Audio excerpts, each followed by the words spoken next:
14 Days in Beijing by Chancellor K. Jackson. Narrated by Chancellor K. Jackson. Forward. Switching lanes.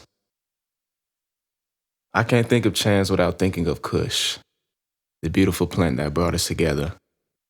Well, that and a random glitch of us meeting on one of the world's largest cities to teach English. Chance will always say that we've met each other before in a past life. At first I laughed it off, but I'm becoming more of a believer. Because the bond we built, the experiences we shared, felt like pure fate. It could also be Chance's eternal spirit that feels so familiar.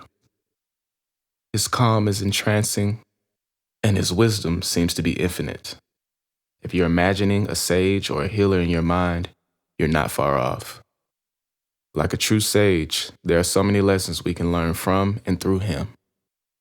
In the short time that we got to bond and build a true friendship, I learned so much from him, like the importance of community and history, generosity and equality.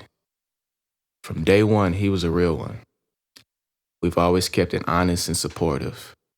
Really the exact kind of friendship I hope for wherever I travel. That's why it feels like an honor and a privilege to be able to paint a beautiful picture of the man you're about to meet through this tale. If you have a blunt, or a piece, or a dab, fire it up now.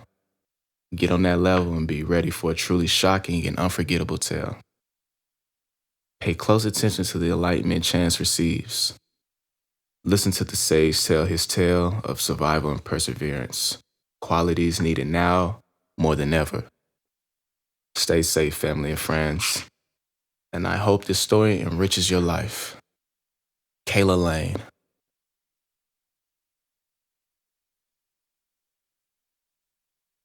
Introduction. If I were to go back in time, I would encourage myself to speak more into existence. My mother was always one to make my brother and I say things out loud. Goals, dreams, and needs will always be voiced because in her mind, how else were we to get what we wanted? Manifesting, believing, whatever you want to call it, is more important now than ever. Immediately, I'm reminded of one sleepy Saturday morning as evidence of the importance of manifestation. It was early. There was still sleep in my eyes as I ate breakfast with my family. My mother would always give us every piece of the world she could, no matter how big or small.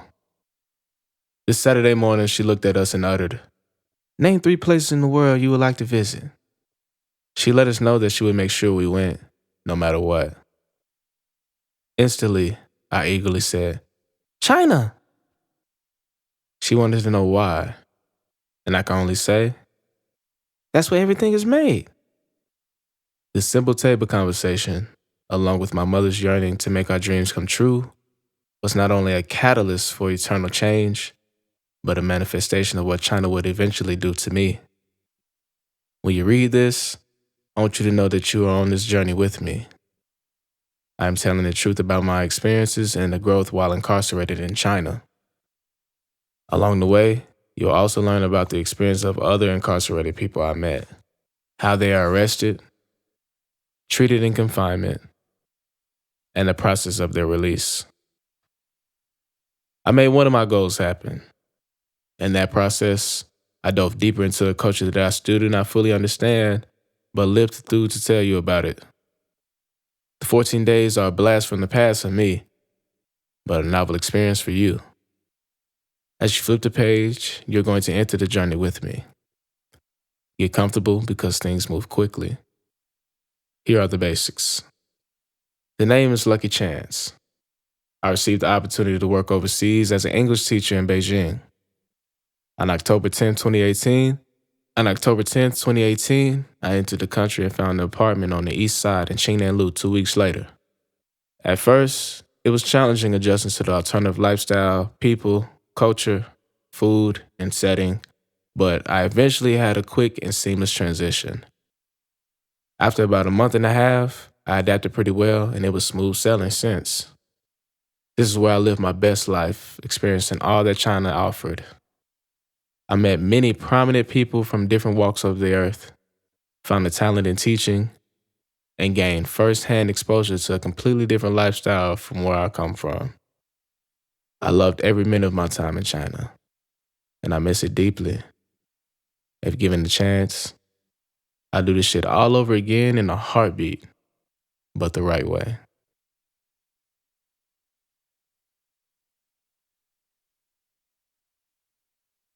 Chapter 1, Qingnianlu, April 4th, 2019.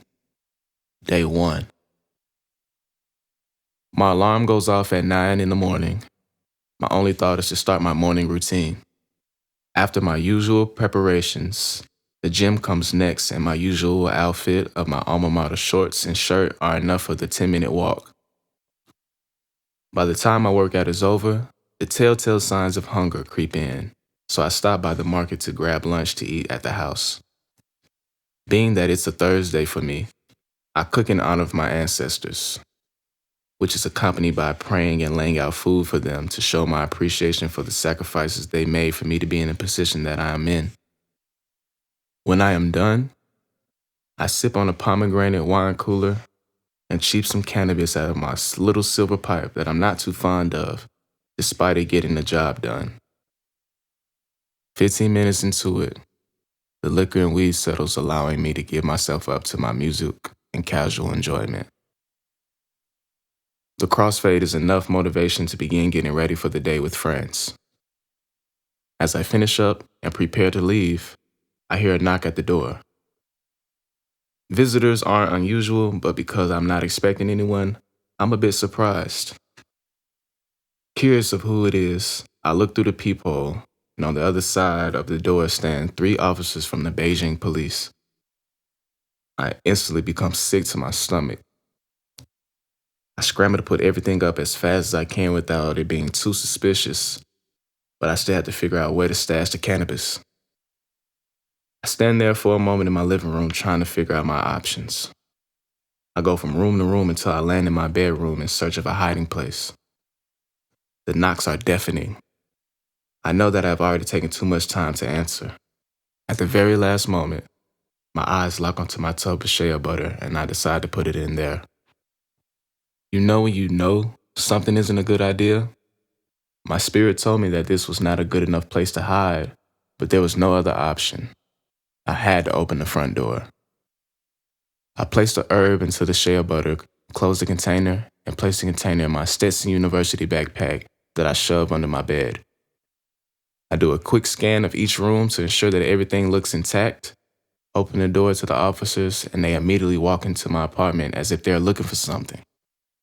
As nervous as I am, I still remember my manners and signs of respect that are expected of me. I greet them. Ni hao. Hello. Only one officer responds and I have no clue what he is saying. He realizes quickly that there's a language barrier between us, so he pulls out a translator app up on his cell phone with a message that reads, "Are you on drugs?" Instinctively, I know it's time to lie. My lying ass as if I was just insulted. Mayo! No. The officer remains unconvinced as the rest continue their search through my place. He continues speaking into the translator app and shows me another message questioning if there are drugs in here. Again, I lie, hoping to divert the conversation and ease the overall confusion in the situation. Me. Mayo. No. I try my best to ask if he wants my passport while making a gesture that I feel resembles one. I walk over to grab my passport, visa, and apartment contract to show the police my proof of residency. I present the documents to the officer I originally began the conversation with, and he reviews my documents carefully. The other 2 officers are going through my shit deeper than my mother ever would. I have tea in a Ziploc bag on top of my refrigerator. When one of the cops comes in contact with it, he questions me suspiciously about what it is. Officer, Jisho Shema. What is this? Me. Nasher Cha. Tea. As if it is not obvious, despite the minor effort of me explaining what it is, they open it, sniff the bag, and touch it to feel its texture, only to agree that it is tea. I try my hardest to look back at them like they are crazy because I'm guilty. I just had to hang on to hope that they wouldn't come across my backpack. An officer gestures to me to have a seat at my dining table that's on the right side of my living room. Now I feel like things may not end well. 4 minutes into me sitting down, I hear footsteps coming from down the hall. I turn to see another officer approaching the apartment with something white in his hand. He enters the apartment and hands the item to another officer, who gestures to me that I need to pee into the cup. Right then and there, I knew it was over with. I had just got done smoking 3 minutes prior to them knocking on my door. Whether it be the fact that I know I'm in some deep shit, or the fact that I really just did not have to pee, actually getting the drug test done was proving to be difficult. After 5 minutes of standing there without making any progress, I asked the officer if I can drink water. I began chugging as much water as I can, hoping that it would dilute my urine. I drank for about 10 minutes straight, and the whole time the officers were either standing around looking into space or gently scanning the apartment. By this time, 2 more officers entered the apartment, and one of them speaks English. I'm acting cool as I can while I wait for my bladder to overflow. I feel it begin to overflow after some time passes and go into the bathroom to attempt to pee in the cup again. When I say my body is not cooperating, it is becoming impossible and I'm running out of time and patience. After about a minute of pushing, I finally release my bladder. I try to release some into the toilet first before filling the cup and handing it to the officers. Nearly no time passes at all before the results come in and the officers' body languages begin to change. It is like everything froze in time before suddenly it is all released. The officers begin whispering between each other and one approaches me. Officer with a smirk. Dama. Weed. Realistically, I'm looking confused as hell at this point, but then he makes the smoking gesture. Officer. Dama. Weed. I continue to play the fool, and I would have tried to even go further, but the officer that speaks English hops in and tells me that the drug test tested positive for marijuana. Everything slows down again as the officer begins interrogating me about where I got the weed from, when was the last time I smoked, who I get it from, and whether or not I had any more. As all of this is happening, the other officers are deep into their search, and it's fucked. I am fucked. Under pressure of everything going left so fast and being high as fuck, I make up information to tell the officer. Officer. When was the last time you smoked? Me. About a month ago. Officer. Where did you smoke? Me. It was in Sandleton, outside of the club, with a group of people. Officer. Where did you get it? Me. One of the people I was with had it. Officer. Who are they? Me. I don't know. I had just met them that night. Officer. Tell me the truth. Your drug test reads that the last time you smoked was as recent as a week ago. Tell me the truth. Who did you get the drugs from? I want to catch him. Me. I don't know the people. I met them that night. Officer. Tell me the truth. Are there any drugs in the house? Me. No. There's nothing else in the house. Officer. Have you left the country recently? Me. Yeah, I traveled to America about a month ago. Officer. How long were you there? Me.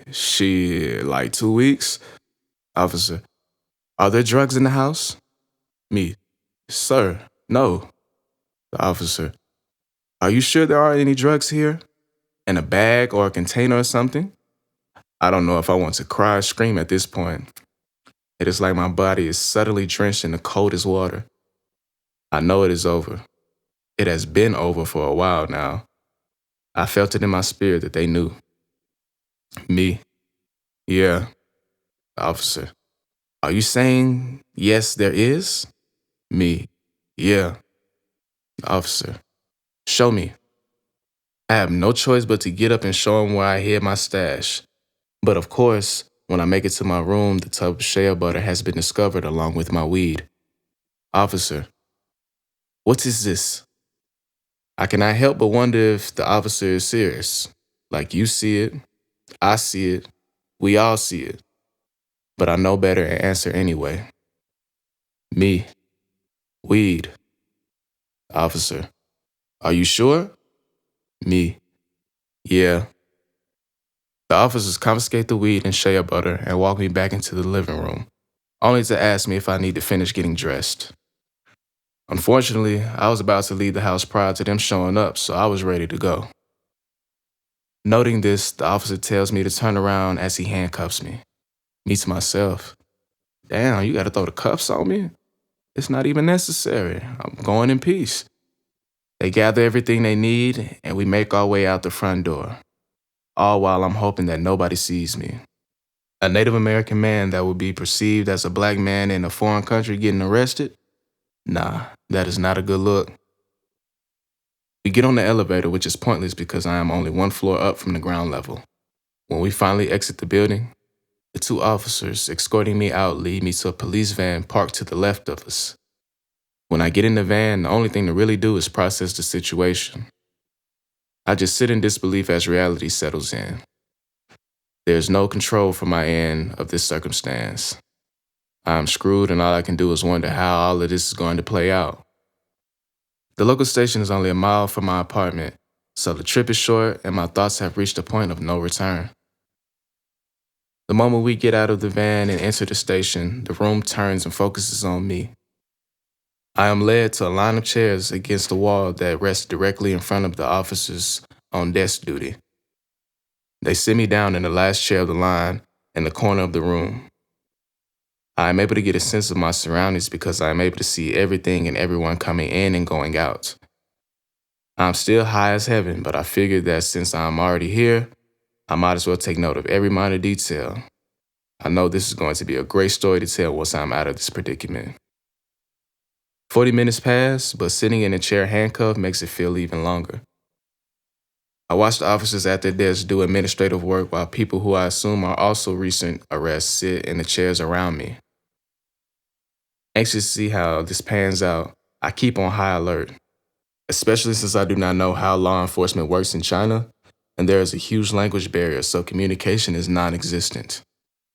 I have to keep myself calm as questions constantly swirl around my mind. Why am I the only one handcuffed? I wonder what these people here think. I really have no idea what is about to happen to me and cannot even ask questions. Shit, I'm finna find out soon though. Just enjoy this high one last time. Finally, the officers come back to get me, only to have us exit the jail and return to the van. I'm confused as hell now because I have no clue where we're going and I'm low-key hoping they're about to let me go. We ride in the van for about 30 minutes and arrive at another police station. This one is a lot bigger than the previous one. When we enter, I see the front desk on my right, baskets and shelves for belongings on my left, and straight ahead are the holding cells. We approach the front desk and they process my information into the system. And just like last time, I am the center of attention.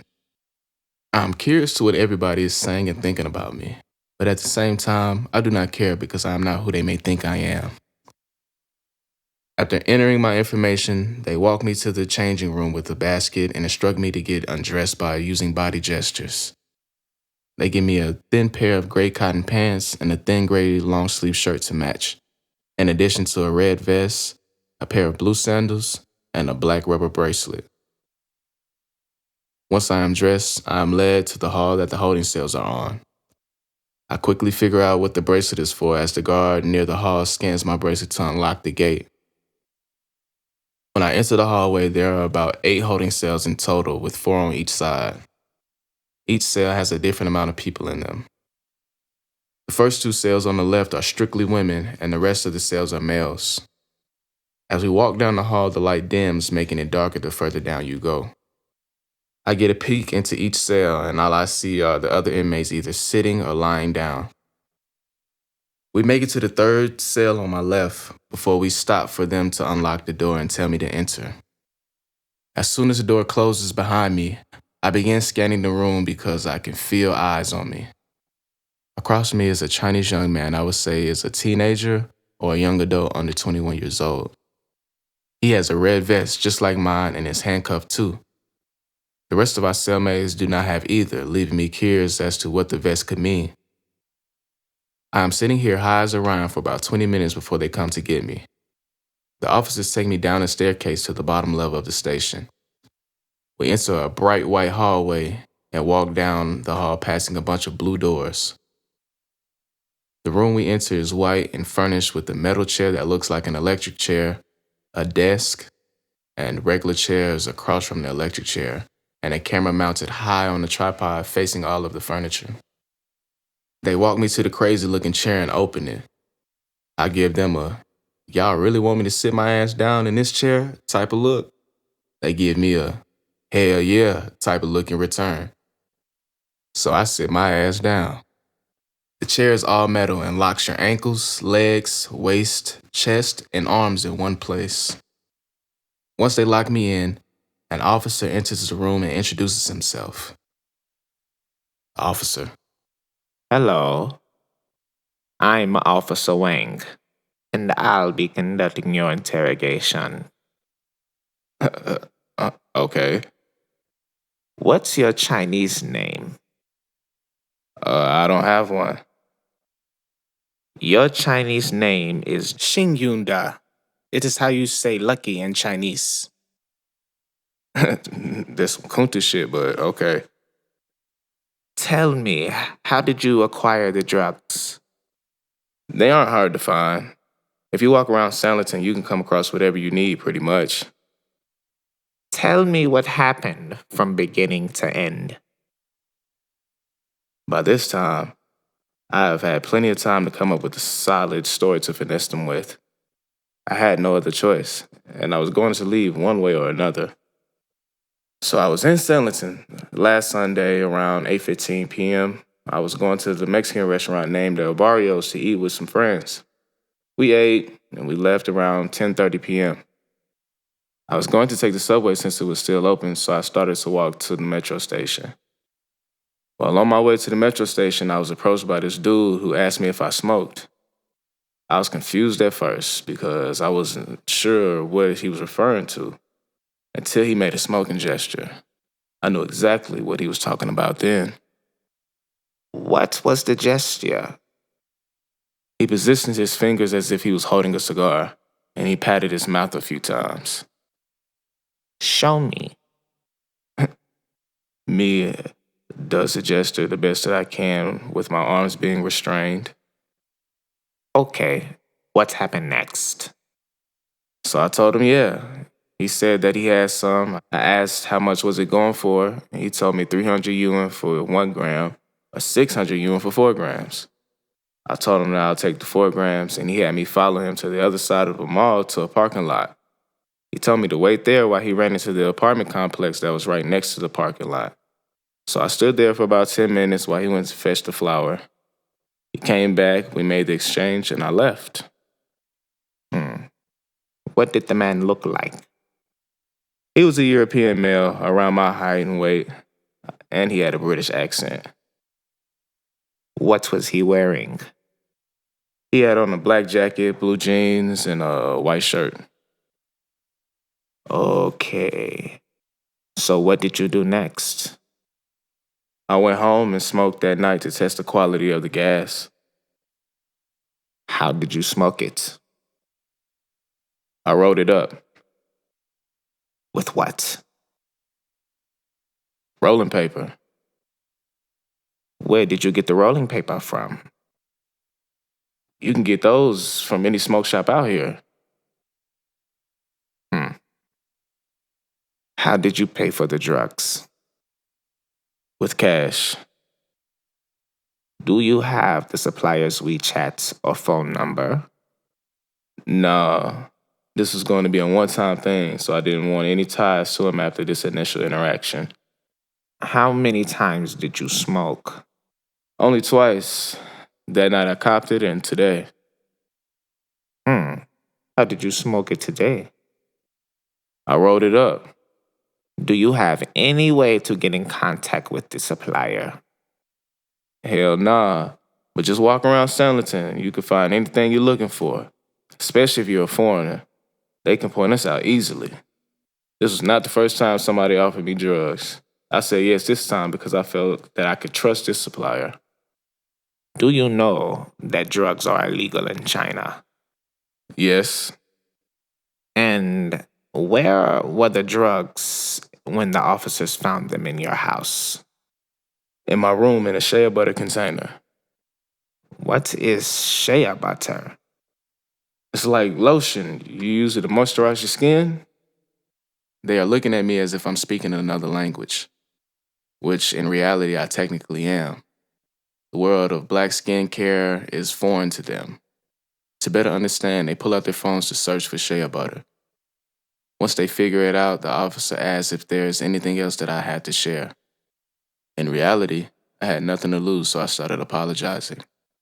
The officers finished transcribing the interrogation, bring it to me to review for accuracy, and then have me sign and thumbprint the document. They release me from the chair and take me back upstairs to the holding cells. I get in the holding cell and sit down wondering if they bought the statement or not. Time is an illusion at this point, but I guess it is about 2 or 3 o'clock in the afternoon. The guards come by and get me again. I leave the cell and walk down the hall and enter a room. This room looks like a photography studio, which I only deduce would mean that this is some sort of official intake room where mugshots and fingerprints are taken. We walk over to the scanner and they scan my entire handprint into the system, and then move me over to the white backdrop to take my mugshot. After documenting my information, they walk me back to the holding cell. By the time we're done, the entire scenario is replaying over and over again in my head.